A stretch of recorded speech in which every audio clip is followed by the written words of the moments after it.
So welcome to Astro Talk. Top Telugu TV ప్రేక్షకులకి సరికొత్త అంశాన్ని అందిస్తున్నాం. మన చిన్నతనంలో మిత్రలాభం మిత్రభేదం అంటే ఇద్దరు మిత్రుల మధ్య ఉండేటువంటి లాభం ఏంటి, ఇద్దరు మిత్రుల మధ్య వచ్చేటువంటి విభేదాలు ఏంటి అనేది మన చిన్నతనంలో మన తెలుగు పాఠాలు చదువుకున్నాం. సో తెలుగు మాధ్యమం నుంచి ఆంగ్ల మాధ్యమానికి వచ్చేసరికి మనకు టామ్ అండ్ జెర్రీ అనే కథను విన్నాం. మన ఇళ్లలో పెద్దవాళ్ళు మరి ఎందుకు ఆశీర్వచనం తెలియదు కానీ చిలకా గోరింకల మాదిరిగా కలకాలం వర్ధలం అంటారు. అసలు చిలకా గోరింకలకి రెండుకి కూడాను బద్ధ వైరం.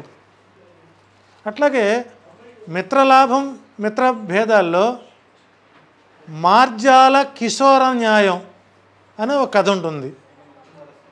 మరొక కవి మర్కట కిశోర న్యాయము అంటే పిల్లి తన పిల్లల్ని 7 ప్రాంతాలకు మార్చి వాటిని కాపాడుకొని వాటిని ఎలా తినాలో ఎలా పెంచాలో నేర్పుతుంది.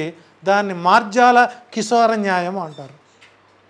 మర్కట కిశోర న్యాయం అంటే కోతి తన పిల్లని పొత్తిళ్లకు పెట్టుకొని చెట్ల వెంట పుట్టల వెంట తిరుగుతూ దాన్ని సంరక్షించుకొని బ్రతికే విధంగా నేర్పుతుంది.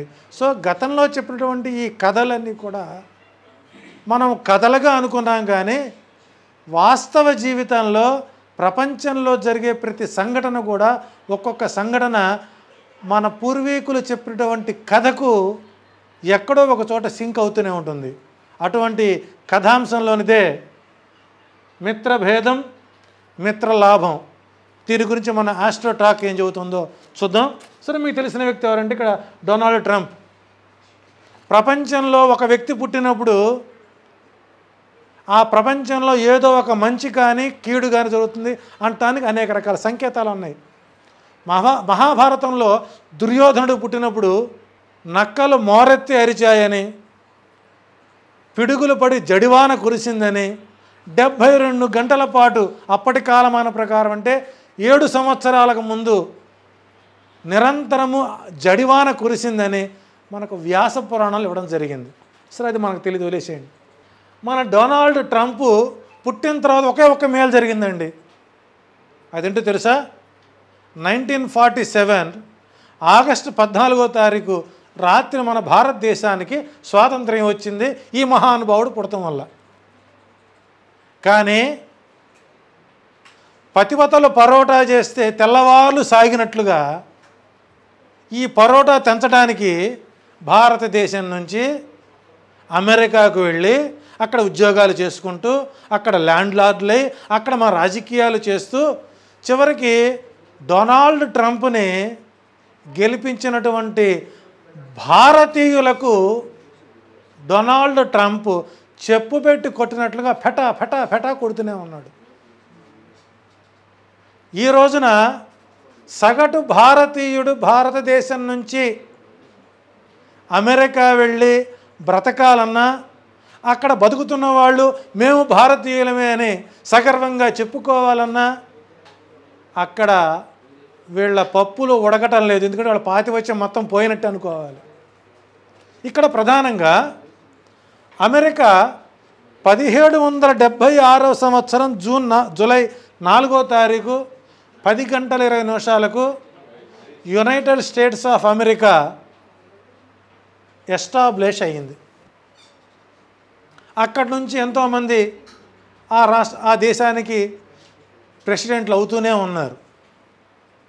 కానీ 1946 జూన్ 14వ తారీఖు అంటే 2 రోజుల క్రితం పుట్టినటువంటి డొనాల్డ్ ట్రంప్ ప్రపంచంలో ఇటువంటి వ్యక్తి పుడతాడా?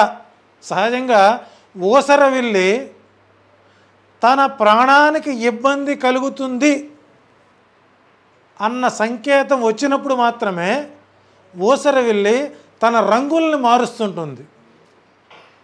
కానీ డొనాల్డ్ ట్రంప్ ఊసరవెల్లి కంటే భయంకరమైనటువంటి మరొక వింత జీవి అనడానికి ఆయన వ్యక్తిగత జాతకమే ఒక ప్రధాన నిదర్శనం. ఎందుకంటే ఆంధ్రప్రదేశ్లో ఎప్పుడు కూడా ఒక రాజకీయంగా కొంతమంది కొన్ని పదాలు వాడతారు. కోడి కత్తి, బాబాయ్ కత్తి అంటూ ఉంటారు. బహుశా మన ప్రశాంత్ కిషోర్ గారు ఏమన్నా డొనాల్డ్ ట్రంప్కి 2000 మన జరిగినటువంటి ఎలక్షన్కి ఏమన్నా బహుశా క్యాంపెయిన్ చేశారు, లేకపోతే ఏదైనా ఎనాలిసిస్ చే తెలియదు. కానీ 2 సార్లు దాడి జరిగినా కూడా మరలా గెలిచాడు అని అంటే ఇది నమ్మతగిన విషయమా, నమ్మకూడని విషయమా? మన పశ్చిమ బెంగాల్ మమతా దీది కూడా, బెనర్జీ కూడా ప్రచారంలో జారి పెడితే ఆమె ఓడిపోయింది. జగన్ గారి భుజాన కత్తి పొడిస్తే గెలిచాడు. మరి ఇవన్నీ సింక్ చేసుకోవాలి కదా మనం. ఇక్కడ ఆంధ్రప్రదేశ్ ఎలా అయిపోయింది, తెలంగాణ రాష్ట్రం ఏమైపోయింది అనే చర్చ కంటే తెలుగు రాష్ట్రాల్లో ప్రతినిత్యము డొనాల్డ్ ట్రంప్ జపం, ఓం ట్రంపాయ నమః, ట్రంప్ కంపాయ నమః అనేటువంటి వ్యవస్థ తీసుకొచ్చినటువంటి అతి కొద్ది మంది మేధావుల్లో ట్రంప్ ఒకడు. ఎందుకంటే 30% భాగం మనోళ్ళు అక్కడే ఉన్నారు. ఏదో హైదరాబాద్లో కనుక కోకటపల్లి, మియాపూర్, చందానగర్ ప్రాంతాల్లో కనుక ఈస్ట్ గోదావరి, వెస్ట్ గోదావరి జిల్లా వాళ్ళు ఉన్నట్టు, ప్రకాశం జిల్లా వాళ్ళు దిల్సుఖ్ నగర్ ప్రాంతంలో ఉన్నట్టు మన ఆంధ్రులు తెలంగాణ రాష్ట్రాన్ని పంచుకున్నారు, అర్బన్ హైదరాబాద్ అని. అట్లా హైదరాబాద్, అమెరికాలో ప్రతి స్టేట్లో కూడా 30%, 20 to 30% ఆంధ్రులు ఉన్నారు. ఇక్కడ ఎకరం పొలం అమ్మడం, అక్కడ పిల్లాన్ని పంపించడం, చదివించడం, అక్కడ ఆస్తులు కొనటం, అక్కడ జీవనోపాధి మొదలు పెడతాం, అక్కడ నుంచి వారసత్వంగా తీసుకెళ్తూ ఉంటారు. ఈ మధ్యకాలంలో మా చిన్న పల్లెటూరు వెళ్ళాను నేను. ఆ పల్లెటూరు వెళ్ళినప్పుడు మొదట్లో ఒక అతను వచ్చి టీ స్టాల్ పెట్టుకున్నాడు. అప్పటి వరకు ఆ ఊళ్ళో 2 టీ స్టాల్స్ ఉండేవి. కొత్త ఒక వింత, పాత ఒక రైత కదా అలవాటు కదా. కాబట్టి కొత్తగా పెట్టినటువంటి టీ స్టాల్ దగ్గరికి వెళ్ళి రోజు టీ తాగడం మొదలుపెట్టారు మన ఆ గ్రామస్తులు. ఆ తర్వాత 6 నెలలకి ఇంకోటి బజ్జీల బండి వాడు వచ్చాడు, అదే కమ్యూనిటీ సంబంధించిన వాళ్ళు. అక్కడి నుంచి జిలేబీ వాడు వచ్చాడు. చివరికి ఆ మండలం మొత్తం ఆ కుటుంబాలు చేరాయి. అట్లా అమెరికాలో ఉన్నటువంటి ప్రతి స్టేట్లో కూడా ఆంధ్రుల యొక్క ప్రాచుర్యం ఎక్కువగా ఉంది. ఈరోజు వాళ్ళు అక్కడ క్షేమంగా ఉండాలని, ఇక్కడ ట్రంప్కి ఏమైనా అయితే బాగుంటుందేమో అన్నటువంటి సంకేతాలు ఇప్పుడు ట్రంప్ జపం ఆంధ్రప్రదేశ్లో, తెలంగాణ రాష్ట్రాల్లో జరుగుతుందంటే ఒకటే చెబుతాను, ఏ వ్యక్తి వల్లైతే సమాజం బాధపడుతుందో ఆ వ్యక్తి గురించి మనం ఎక్కువగా మాట్లాడితే ఆ వ్యక్తికి బలం పెరుగుతుంది అనడానికి ట్రంప్ యొక్క జాతకమే ప్రధాన సమస్యగా మారింది. దుర్యోధనుడు భీముడి గదాఘాతకానికి చావల, భీముడు నన్ను చంపుతాడేమో అన్న భావనతోనే చచ్చిపోయాడు. అట్లాంటి పరిస్థితిలో డొనాల్డ్ ట్రంప్కి ఆప్తమిత్రుడు, ఆయన సహచరుడు, ఒక 4 నెలల పాటు ఆయన క్యాబినెట్లో పనిచేసిన వ్యక్తి అర్ధాంతరంగా రాజీనామా చేసి బయటకు రావడానికి ఆ ఇద్దరి మధ్య వచ్చిన మిత్రభేదం ఏమిటి అని. ఒక ఆయన ఆర్థిక సామ్రాజ్యం, మరొక ఆయన సాంకేతిక సామ్రాజ్యాన్ని విస్తరించుకొని ప్రపంచాన్ని ఏదో రకంగా ఒక గుర్తింపు తీసుకొని వచ్చి టెక్నాలజీ రంగాన్ని అభివృద్ధి చేయాలనే ఆలోచనతో నాసా విడుదల చేసేటువంటి రాకెట్స్ను కూడా కంట్రోల్ చేయగల సిస్టమ్ని మస్క్ ఎస్టాబ్లిష్ చేసుకొని తాను ఒక నియంతగా అమెరికా ప్రెసిడెంట్ కావాలనేటువంటి ఒక ప్రధాన ధ్యేయంతో మిత్రభేదంతో బయటకు వచ్చాడు. బలియుతుడైన వేళ మన చిన్న పద్యం చదువుతారు మన స్కూల్లో, కూరిమి గల దినములలోన నేరములు ఎన్నడను కానరావు, ఆ కూరిమి విరసంబైన అన్నీ దోషాలే కనబడతాయి అంటారు. అంటే ఇద్దరు కొంతకాలం ప్రయాణం చేసిన తర్వాత ఆ ప్రయాణ సమయంలో వీరు బలహీనతలు వారు బలహీనతలు వీరు పంచుకుంటారు. ఇద్దరు కొంతకాలం ప్రయాణం చేస్తారు. మరి కొంతకాలానికి ఒక వ్యక్తి బయటకు వచ్చి వారి బలహీనతలు ఇవి, వీరి బలహీనతలు ఇవని ఒకరినొకరు చెప్పుకొని చివరికి వారు బజారును పడి మిత్రభేదాన్ని ఏర్పరచుకుంటారు. ఇప్పుడు ఎలన్ మస్క్కి ట్రంప్ యొక్క బలహీనతల యొక్క మొత్తం మస్క్ చేతిలో ఉన్నాయి. ఎందుకంటే ఈ జాతకుడికి ట్రంప్ యొక్క జాతక చక్రంలో ప్రధానమైనటువంటి ఒక ప్లానెట్ ఆయన బలహీనతని ప్రధానంగా మనకు సూచిస్తుంది అనటానికి ఒక అంశాన్ని మీకు నేను చెప్పే ప్రయత్నం చేస్తాను. 1946 జూలై 14వ తారీఖున పుట్టినటువంటి మస్క్ యొక్క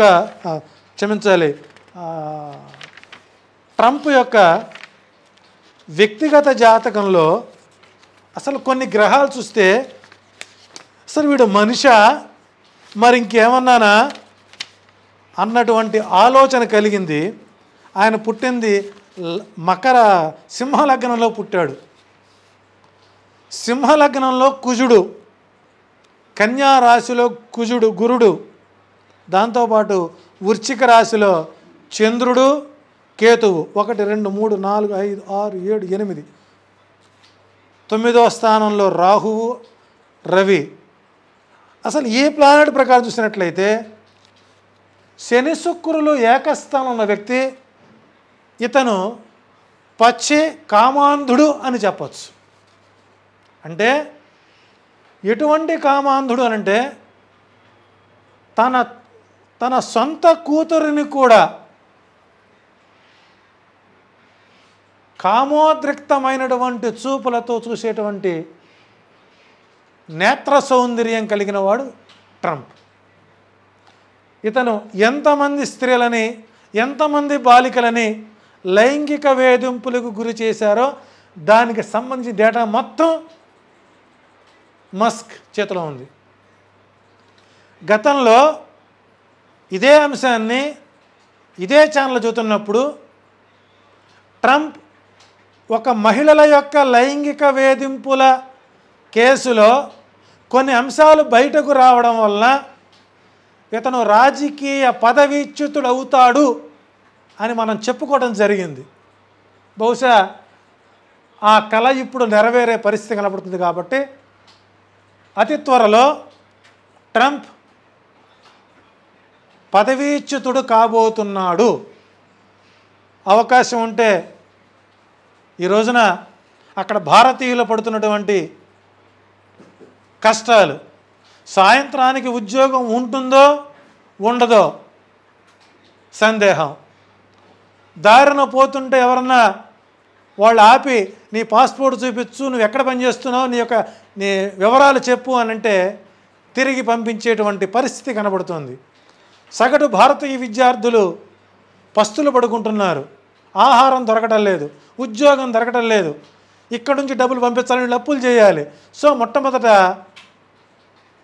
ఛిద్రావస్థమైనటువంటి భారతీయ విద్యార్థుల పరిస్థితి దయనీయంగా ఉండడం ఒక పరిస్థితి అయితే, గత కొద్ది రోజులుగా వచ్చినటువంటి రెవల్యూషన్ లాస్ ఏంజల్స్ కొన్ని ముఖ్యమైన ప్రాంతాల్లో కర్ఫ్యూలు విధించడం, సైన్యాన్ని కూడా ఎదురు తిరగడం జరుగుతుంది. ఇదే కొనసాగింపు కనుక కొనసాగితే జనవరి నాటికి ట్రంప్ రాజీనామా చేసే పరిస్థితి ఉంది. గతంలో ఎలాగైతే మతోన్మాదాలని సృష్టించినటువంటి